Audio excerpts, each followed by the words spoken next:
লাল বলের ক্রিকেটে দুর্দান্ত পারফরমেন্স করেও নিয়মিত একাদশের সুযোগ না পাওয়া এক অভাগা ক্রিকেটার নাঈম হাসান। দলের টিম কম্বিনেশনের কারণে প্রায় উপেক্ষিত থাকেন এই অফ স্পিনার। এর পেছনে অন্যতম কারণ অলরাউন্ডার মেহেদী হাসান মিরাজের উজ্জ্বল উপস্থিতি।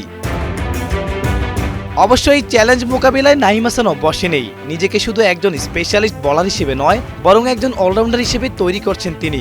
ব্যাটিং নিয়ে কাজ করা হচ্ছে, আলহামদুলিল্লাহ চেষ্টা করতেছি যাতে ব্যাটিংটা আরও ইমপ্রুভ করার জন্য, যাতে আমার টিমকে আমি ব্যাটিং করে অনেক হেল্প করতে পারি।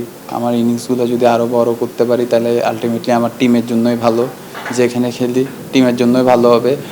দেখা যায় আপনার লোয়ার অর্ডার ব্যাটসম্যানরা যদি আপনার ওখান থেকে যদি বড় স্কোর করতে পারে তাহলে বিপক্ষ টিম ড্যামেজ হয়ে যায়।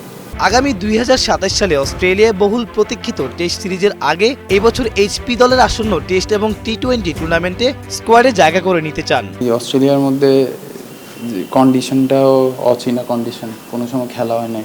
তো এখন যদি আমাকে সিলেক্ট করে তো অবশ্যই যাব। আমার তো ওখানে গেলে আমি বাইরের দেশের প্লেয়ারদের সাথে খেলবো, কন্ডিশনটা নতুন কন্ডিশন আমি জানবো।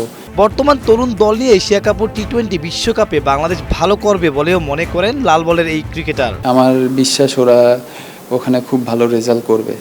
আপনার টি-20 খেলার মধ্যে শর্ট ফরম্যাট খেলা, আপনার মোমেন্টামটা যদি পাই ইনশাল্লাহ বাংলাদেশ ভালো কিছু করবে। সোয়েফ আহমেদ, বৈশাখী সংবাদ, ঢাকা।